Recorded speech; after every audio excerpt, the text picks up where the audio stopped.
Mañana, friends, the world will still be there. A world of suffering, a world of care. Today we'll dance and tell the universe there's love and song for everyone. Fling joy like roses on the laughing wind. Send melodies upon the air. Tell everyone that joy is theirs alone. Who smile at life and call it fair. Fling joy like roses on the laughing wind. Send melodies upon the air. Tell everyone that joy is theirs alone. Who smile at life and call it fair. Fling joy like roses on the laughing wind. Send melodies upon the air. Tell everyone that joy is theirs alone. Who smile at life and call it fair. Tell everyone that joy is theirs alone. Who smile at life and call it fair. The voice of God calls us to awaken Him. How will He find us when He comes? Awake and ready. And when He asks us to dedicate ourselves more perfectly to Him, how will He find us? Awake and ready. Let's pray together. Divine Mother, Divine Mother, Heavenly Father, Heavenly Father, friend, beloved God, friend, beloved God, great masters, great masters, Jesus Christ, Jesus Christ, Babaji Krishna, Babaji Krishna, Lahiri Mahashaya, Lahiri Mahashaya, Swami Shri Yukteswar, Swami Shri Yukteswar, and Paramahansa Yogananda, Paramahansa Yogananda, saints of all religions, saints of all religions, we humbly bow to you all. we humbly bow to you all. Divine Mother, Divine Mother, help us help us to achieve perfect calmness to achieve perfect calmness amongst life's storms. amongst life's storms. Help us to be your pure channels Help us to be your pure channels of love and wisdom of love and wisdom in this world. in this world. Om. Om. Peace. Peace. Amen. Amen. Please have a seat.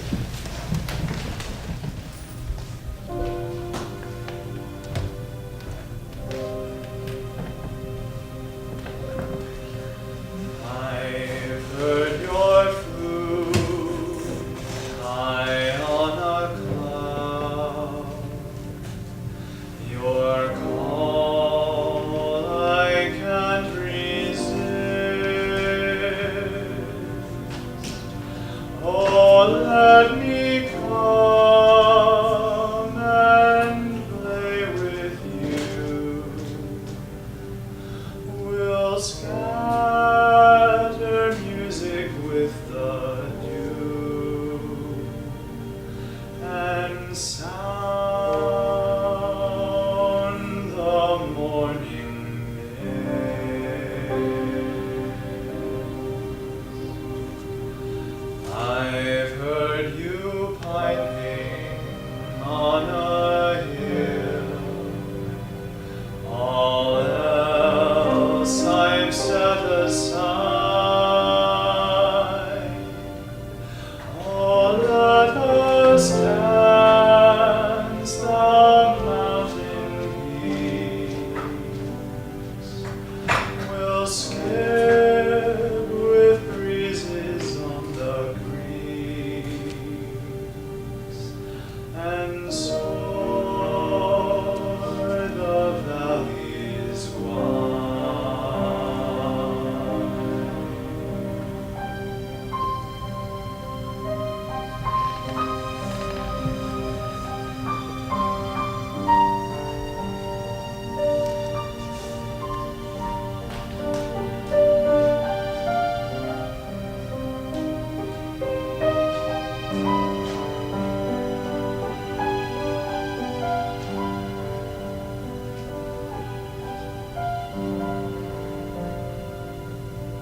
a song that heaven's joy recalls.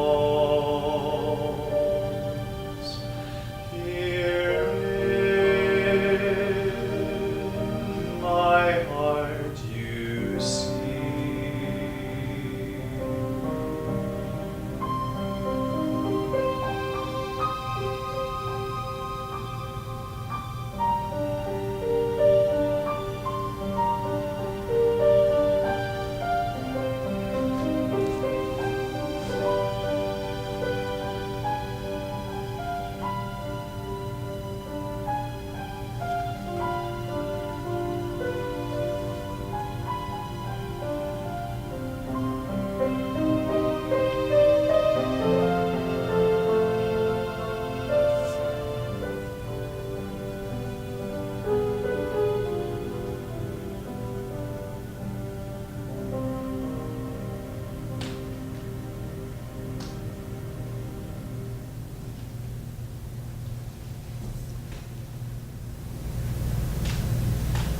Continue to meditate as we listen to these words from Affirmations for Self-Healing on our quality for this week, calmness.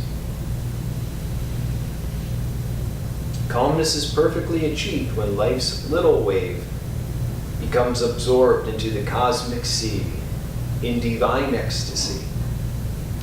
In daily life, too, we can achieve calmness to a degree by keeping our awareness focused on the reality of the Spirit underlying all outward circumstances. Calmness comes with the determination to live ever happily in the present moment, relinquishing the past and not worrying about the future, but placing our lives firmly in God's hands and knowing that He is fully in command.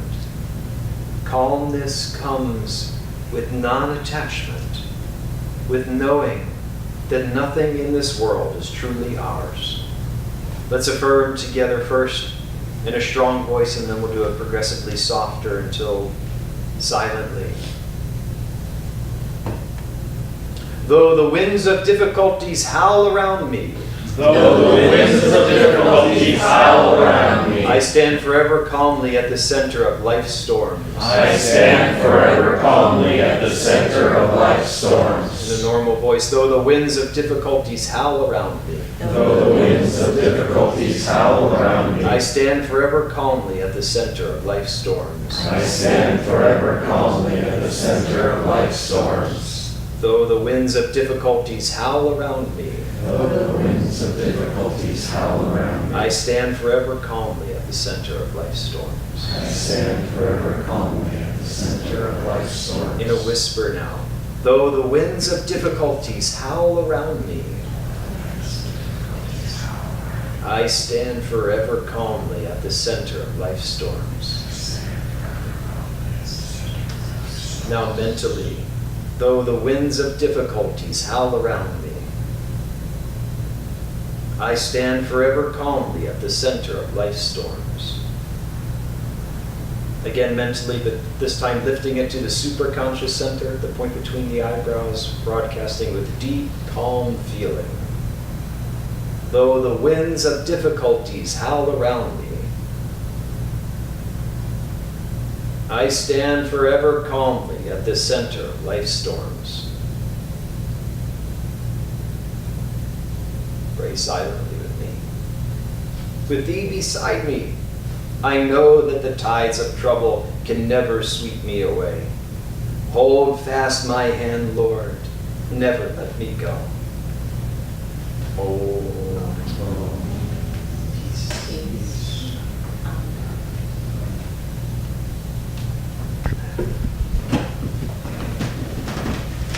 Good morning again, friends.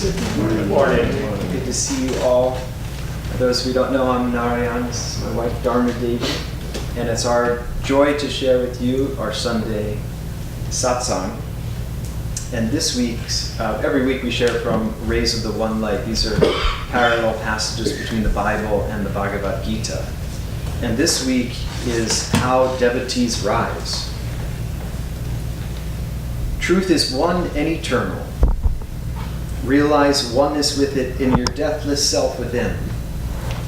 The following commentary is based on the teachings of Paramahansa Yogananda. Last week we asked the question, why do devotees fall? And we considered the downfall of Judas in this context. Jesus, in answer to Judas's criticism for allowing Mary to rub his feet with spikenard, a very costly ointment, said, "The poor always ye have with you, but me ye have not always." Jesus is saying here that there is one supreme injustice that needs eradication. Poverty, yes, but not of a material kind. Poverty in a spiritual sense. Divine blessings are not common in this world. They are extraordinary. When they come, we should give them priority above every other consideration. Never allow a moment of inner joy, for instance, to be set aside for lesser, quote, duties. Divine attunement is our highest priority. As Lahiri Mahashaya, the guru of Yogananda's guru, said, to listen to the heart's inner sound, Om, which issues from the very center of our being, is man's highest duty. Mary on this occasion was not communing in inner silence with Christ's Spirit as she had been when Martha urged Jesus to reproach her for not helping out in the kitchen. Mary this time was serving outwardly, but in a very different spirit from the restless fussing for which Jesus had reprimanded her sister Martha. Those who see a radical difference between the paths of action and meditation should understand this distinction. To serve in the right spirit is necessary, for only thereby can we overcome our karmic tendencies toward restless activity. The important thing is that that spirit be always inwardly focused. That in everything we do, we act in loving service to the Lord.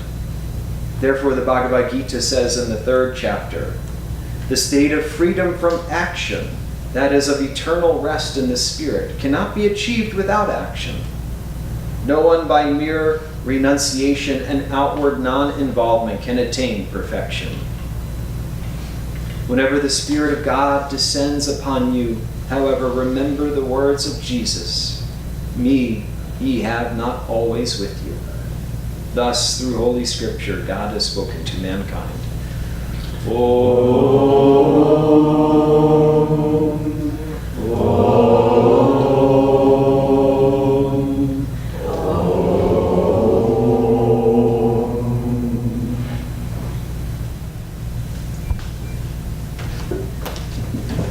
Good morning from me. Good morning. And happy Father's Day to all the fathers and to all those who act as a heavenly father to other souls.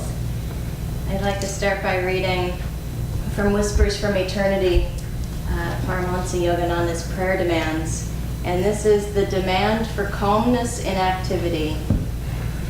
Father, teach me to be calmly active and actively calm. Let me become a Prince of Peace, sitting on the throne of inner poise as I direct my kingdom of activity. So, just as I was sitting up here and listening to Narayan with the reading, I realized that I didn't have my notes for my talk. And I realized that my talk was on calmness. And then this is the moment to practice it. It starts going, what were you going to talk about? Calmness. Okay, what else?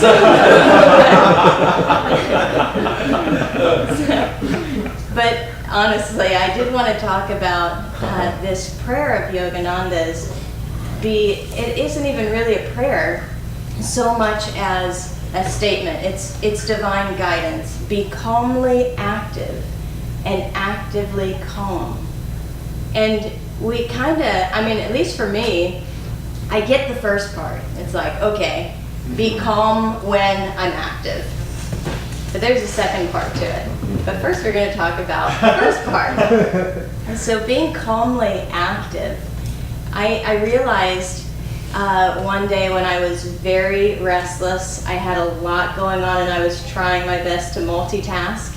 Maybe you have experienced this yourself. And if you've ever heard the term, if you've ever played baseball or something, keep your eye on the ball.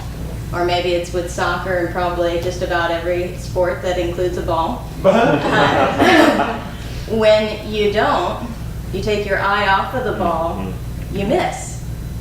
You aren't still looking at the ball. So what I realized, how this pertained to my my mundane life, was I was putting a glass down on the counter while rushing off to do something else. I didn't keep my eye on the glass, and so what I thought was the counter was not, and I proceeded to go do something else. The glass fell. Usually it's me. Well,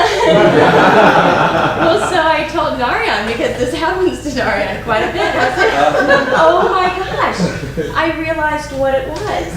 I just didn't keep looking at the glass until it went completely on the counter before shifting my focus to something else. And Swami Kriyananda has a beautiful affirmation about this in the beginning is, whatever I do in life, I give it my full alert attention. And so if we just, each thing we do, I mean, basically, if we don't give something our full alert attention, it falls and smashes to the ground. And then we have to pick up the pieces and rebuild it again. It's not as though I did that really fast. Well, I mean, I could say I don't have that glass to worry about plating anymore, but I had to get more glasses. So, but everything that we do, giving it our full alert attention. And so the second part, which I thought was really fascinating, that I've been on this path for a while, and I hadn't ever really given my full alert attention to the second part of this guidance of being calmly active and actively calm. What does that mean? I mean, I'm sure there's many interpretations, but I'd like to offer you mine, is that when we're calm, or when we have maybe some downtime, some time to relax and be, that we be active, that we be dynamic, that we be tuned into our consciousness, even in those moments when we go, oh, I've got the rest of the night, I can just sink into the couch and watch some Seinfeld or something. I can watch whatever it is that suits your fancy, that doesn't necessarily keep your energy up.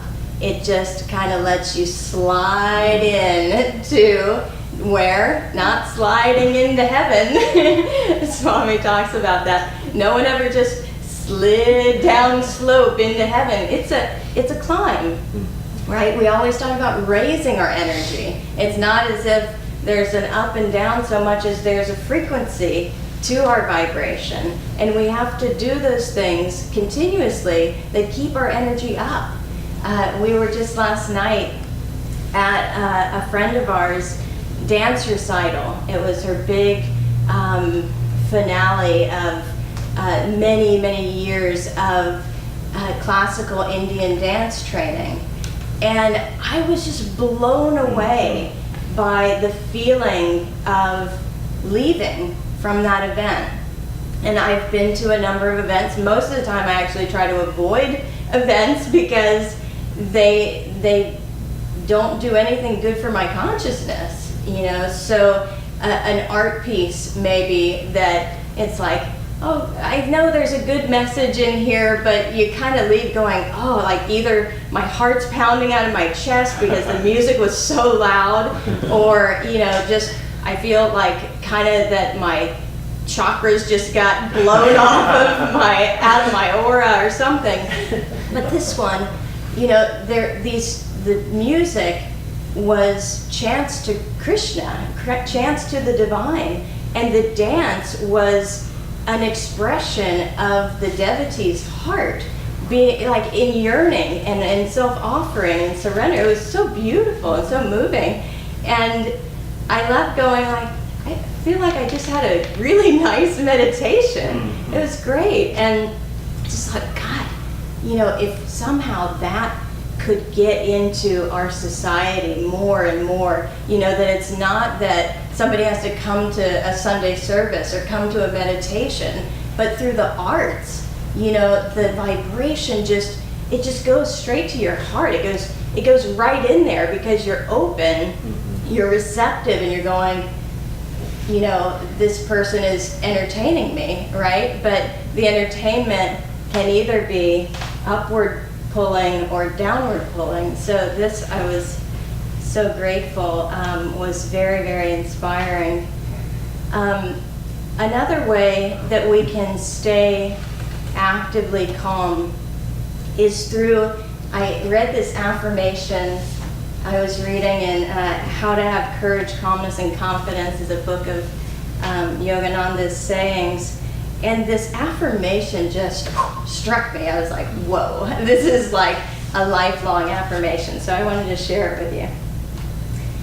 The moment my mind is agitated, restless, or disturbed, I will retire to silence, discrimination, and concentration until calmness is restored. I'm going to talk about it a little bit, and then maybe we can do it all together. But, Yogananda was a master wordsmith. He was a master. And so everything he did had that consciousness, just deep deliberation in every word. And so, when I was reading it, my mind was like, oh, where's the wiggle room? It's like, there's no wiggle room. The moment my mind is agitated, restless, or disturbed. So it doesn't have to be all three. It can be agitated, it can be restless, or it can be disturbed. And then that he gives us the formula.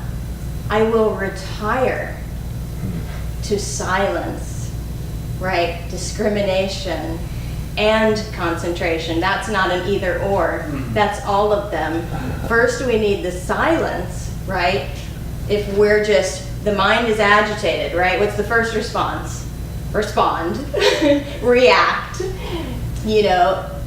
give back whatever just came, but if we instead go zip it, hold silence, when you feel your mind just, you feel anger, you feel frustration, you feel agitated, you feel restless, even if it's just, I got too many things to do, I got to get them done fast. And then we lose, the eye is off of the ball or off of the cup or off of the relationship or off of the whatever it is. Keep your eye on what you're doing. Keep your attention, your focus on what you're doing. And when you feel it, even just in restlessness, even just in a little bit of irritation, retire. That means like come back in to the center, into your spine. Retire to silence. So zip it, just hold silence and stillness. And then discrimination. So it's not, if you can hold silence and be like, what he said, oh, I can't believe it. I'm going to figure out and formulate the very perfect response and how to really get back at him, Or you can tune into discrimination and go, where's that going to take me? How is that response going to make me feel? How is it going to make him feel? How is it going to make my life go? How is it going to affect the habit patterns in my mind? Do I want to perpetuate that kind of response? So discriminate. The calm fire of my concentration burns away all restlessness, all distraction. Bring in the fire of discrimination. And then concentration. So you've discriminated, you've gone into silence. Okay, I know whatever comes out of my mouth because my emotions are stirred up is not going to be good. So what's my mind doing? Okay, it's in a really maybe bad place. Maybe it could be better. Bring it back to the teachings, to the calmness within. Okay? And now concentrate. Focus on the light. Focus on love. Focus on the divine qualities. Concentrate until calmness is restored. It's not that calmness comes out of thin air. Calmness is our native state. It was there all along. We just have to get back into it, right? So let's do this affirmation in closing together. I'll say it and you can repeat after me. The moment my mind is agitated, The moment my mind is agitated, restless or disturbed, restless or disturbed, I will retire to silence, I will retire to silence, discrimination, discrimination, and concentration and concentration until calmness is restored. until calmness is restored. And now a little quieter. The moment my mind is agitated, restless or disturbed, Restless or disturbed, I will retire to silence, I will retire to silence, discrimination, discrimination, and concentration and concentration until calmness is restored. until calmness is restored. And silently really bring it into your deep self, into your deep spine. The moment my mind is agitated, restless, or disturbed, I will retire to silence, discrimination, and concentration until calmness is restored. Om. Peace. Amen. Amen.